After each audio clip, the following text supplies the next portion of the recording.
Olá, pessoal! Sejam muito bem-vindos a mais um episódio da nossa jornada pelos heróis da fé. Hoje, vamos contar a história de um homem cuja vida desafia a lógica e redefine o impossível. A história de Moisés. Imagine um tempo de medo e opressão. Um decreto cruel ordenava a morte de todos os bebês hebreus. Mas em meio a esse cenário sombrio, uma mãe corajosa teceu um plano de esperança. Ela colocou seu filho recém-nascido em um cesto de junco, selado com betume e piche, e o lançou suavemente nas águas do rio Nilo. Um ato de desespero, mas também de uma fé inabalável. Esse bebê, flutuando à deriva, carregava consigo o destino de uma nação inteira. A correnteza o guiou diretamente para os braços da pessoa mais improvável, a própria filha de Faraó. Ao ver o menino, seu coração se encheu de compaixão. Ela o resgatou e o chamou de Moisés, que significa tirado das águas. Assim, o menino que deveria ter morrido foi criado como um príncipe no palácio, educado na sabedoria e no luxo do Egito. Ele tinha tudo o que o mundo podia oferecer, mas algo dentro dele sabia que aquele não era o seu lugar. Seu sangue era hebreu. E seu coração batia em sintonia com o sofrimento do seu povo, que gemia sob o peso da escravidão. A dualidade de sua identidade o consumia. De um lado, o esplendor do Egito, do outro, as correntes de seus irmãos. Um dia, essa tensão explodiu. Ao presenciar um egípcio maltratando um escravo hebreu, Moisés foi tomado por uma fúria justa. Ele interveio, mas sua ação teve consequências drásticas. Com medo de ser descoberto, ele fugiu. Deixou para trás a vida de príncipe, o conforto do palácio, e trocou tudo pela vastidão árida e silenciosa do deserto. Para muitos, a fuga para o deserto seria o fim da linha, um exílio, uma derrota. Mas para Moisés, foi o começo de tudo. Foi nesse lugar de silêncio, solidão e aparente esquecimento que ele se tornou pastor de ovelhas e, mais importante, encontrou a si mesmo. Longe do barulho do Egito, ele aprendeu a ouvir uma nova voz. 40 anos se passaram. O príncipe se tornou um pastor, um homem simples, casado e com filhos. Talvez ele pensasse que seu destino era apenas aquele, viver e morrer no deserto. Mas Deus tinha outros planos. Um dia, enquanto pastoreava seu rebanho perto do Monte Horebe, Moisés viu algo extraordinário. Uma sarça, um arbusto comum do deserto, estava em chamas, mas o fogo não a consumia. As chamas dançavam, mas as folhas permaneciam verdes. Intrigado, ele se aproximou para investigar esse fenômeno. E foi então que, do meio do fogo, uma voz o chamou pelo nome. Moisés, Moisés, era Deus. A primeira instrução divina foi clara e poderosa. Tira as sandálias dos pés, porque o lugar em que estás é terra santa. Naquele momento, o chão do deserto se tornou um altar. O pastor de ovelhas estava diante do Criador do universo. Deus revelou seu plano.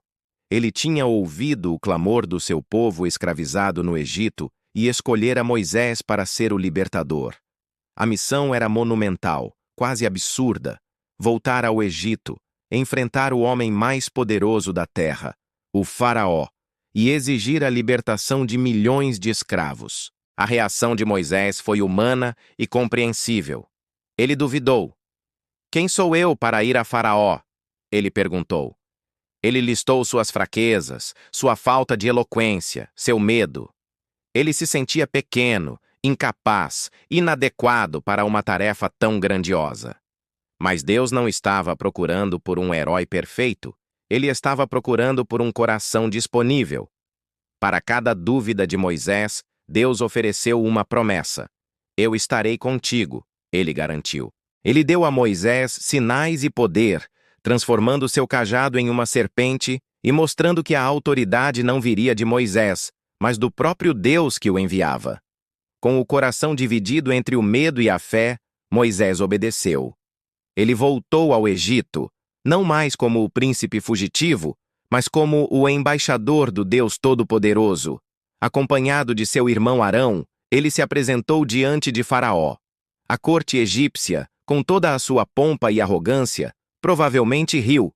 Quem era aquele pastor do deserto para desafiar um Deus vivo, o Faraó? A resposta de Faraó foi um não rotundo, seguido por ainda mais trabalho e sofrimento para os hebreus. Mas o confronto estava apenas começando. Deus então liberou seu poder sobre o Egito através de uma série de 10 pragas. Cada praga era um ataque direto aos deuses egípcios, demonstrando que eles eram impotentes diante do único Deus verdadeiro. O rio Nilo, adorado como fonte de vida, transformou-se em sangue. Rãs, piolhos e moscas infestaram a terra. Doenças atingiram os rebanhos, feridas cobriram os corpos dos egípcios, e uma chuva de granizo e fogo destruiu as plantações. A escuridão total cobriu o Egito por 3 dias, uma escuridão que podia ser sentida. A cada praga, o coração de Faraó se endurecia mais. Ele negociava, prometia libertar o povo, mas assim que a praga cessava, ele voltava atrás. O clímax veio com a 10ª e última praga, a mais terrível de todas, a morte dos primogênitos. Deus instruiu os hebreus a sacrificarem um cordeiro e marcarem as portas de suas casas com o sangue. Naquela noite, o anjo da morte passou pelo Egito, mas poupou as casas marcadas com o sangue. Houve um grande clamor no Egito, pois não havia casa onde não houvesse um morto. Finalmente quebrado, Faraó não apenas permitiu que os hebreus partissem, mas os expulsou, apressando sua saída. A liberdade, enfim, um povo que só conhecia a servidão, agora caminhava para fora do Egito.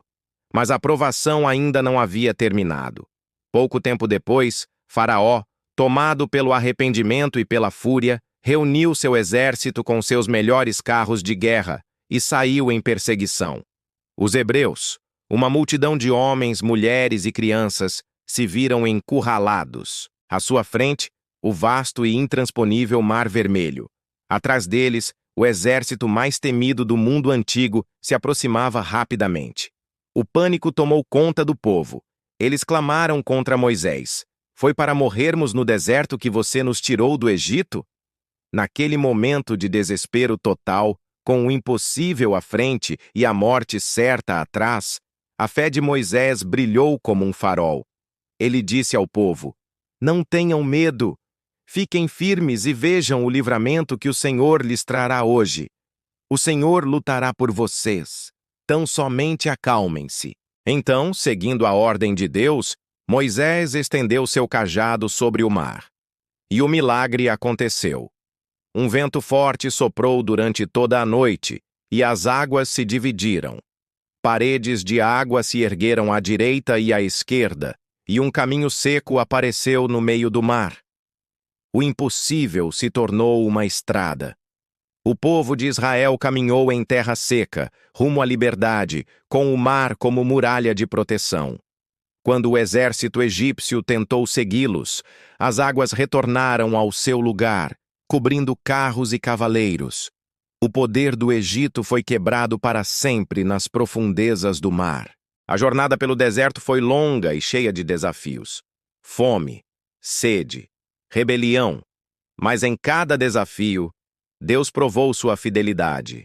Ele enviou o maná do céu, fez brotar água da rocha e guiou seu povo com uma coluna de nuvem durante o dia e uma coluna de fogo durante a noite. Foi no Monte Sinai que Moisés recebeu de Deus os 10 mandamentos, a base da lei moral e espiritual para o seu povo e para a humanidade.